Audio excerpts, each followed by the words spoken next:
In this video, I'm going to break down why you should consider a 1031 exchange when you are building your portfolio long term. Oh yeah, whoa, look, they can never keep me down, I'm going, and if I ever fail, just know I'll go again. I never quit, cause I know that every loss may lead to another win. I'm going up. I'm Emmitt Combs, broker, CEO of Combs Premier Realty Group, better known as 6 Years, 6 Figures. Internal Revenue Code section 1014, entitled Basis of a Property Acquired from a Descendant. Look, we're talking about 1031 exchange and a stepped up basis. The basis of the descendant's property will be changed to its fair market value as of the date of death. All right. So we're not talking about just avoiding capital gains tax from building a portfolio or, when selling the property and going to buy another property, right? We're talking long term. We're talking about leaving assets to your heirs, all right? Leaving assets in a will, leaving assets to your heirs. Just understanding how the positions you take right now could really benefit, right, your heirs, your kids, whoever your properties may be left to should something happen to you.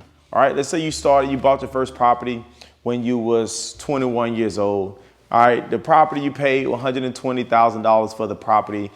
Use an FHA loan, so you put 3.5% down on the property.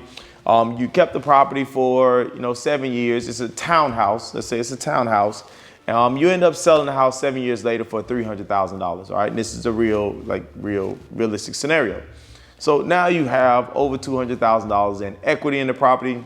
So during this timeline, right, the 7 years, let's say, for instance, you moved on, right? You moved to a different city, or you got married, you have a family, you went and bought another house, you turned this into an investment property, which will be a perfect scenario. And now you really didn't buy this property as an investment, but now it became an investment because you've bought several properties now and you like the cash flow that it presented. So, but now the value of it has increased. So you want to be able to sell that property. So now you're considering selling the property, and let's say you do sell it. All right, but you've heard about the 1031 exchange, avoiding capital gains tax, so you don't have to pay taxes on the capital gains on the profit. So of course you call a 1031 exchange specialist, right? Entity that specializes in 1031 exchange. They give you the details. They put your money in escrow, all right, from the sale of the proceeds of the sale.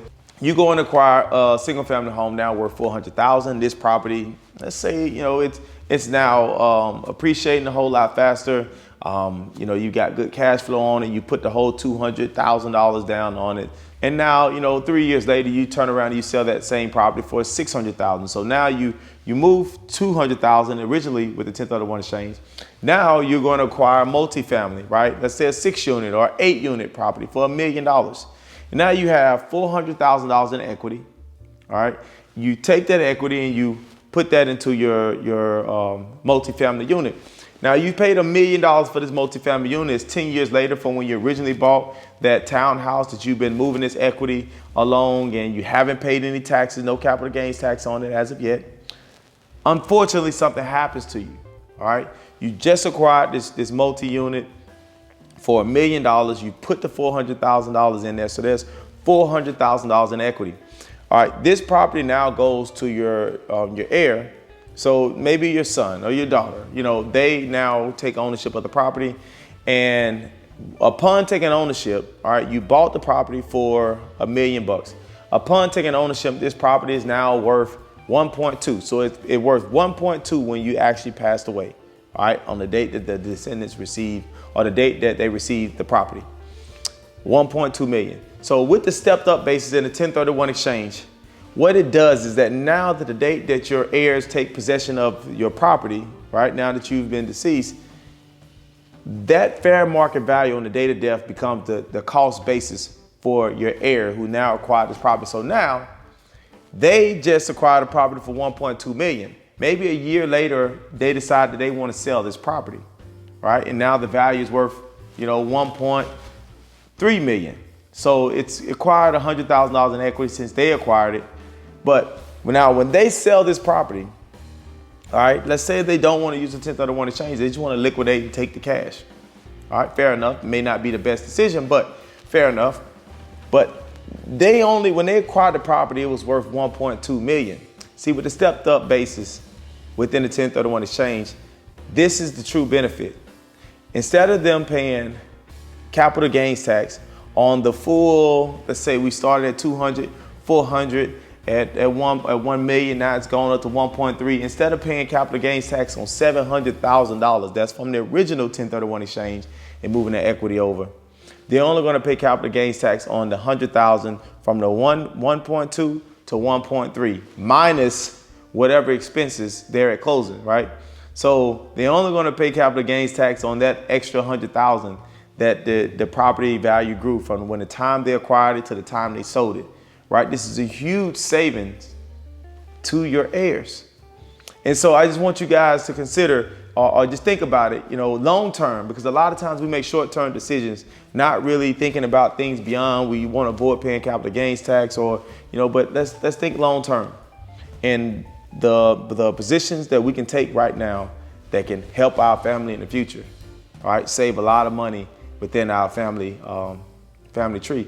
And the same thing goes with, all right, that's avoiding paying capital gains tax. Now, I'm not going to go into the ladybird deed, but the ladybird deed does the same thing, all right? It avoids their probate costs. But look, that's not here, not there. We're going to talk about that in another video, the ladybird deed and the difference in how you can save your heirs money with positioning your properties in the ladybird deed now while you stay here. But look, for all the comments, if you like this video, like the video, hit that notification button for more updates. If you acquired a property and you've used the 1031 exchange to be able to transfer property or upgrade your assets and avoid paying that capital gains tax, drop a comment in the section below. Let me hear about it. And if you have any questions that you want a topic for me to cover, go ahead and send it to my email, info@homespremier.com. Look, I appreciate you guys joining the video. I appreciate all the feedback that I've been getting. Continue to follow us and subscribe. Look, all it takes is education and understanding and knowing. Don't avoid using a particular vehicle because we don't know. Educate yourself on how to apply it in our circumstances, situation, and see how it could benefit. May not benefit you right now immediately, but it could benefit your family down the road. So always think long term with thinking about making investments. Look, I'm 6 years, 6 figures. Emmitt Combs, coach, mentor, broker, CEO. Make sure you follow me on IG, 6 years, 6 figures. And I'm see you guys next time. I'm out.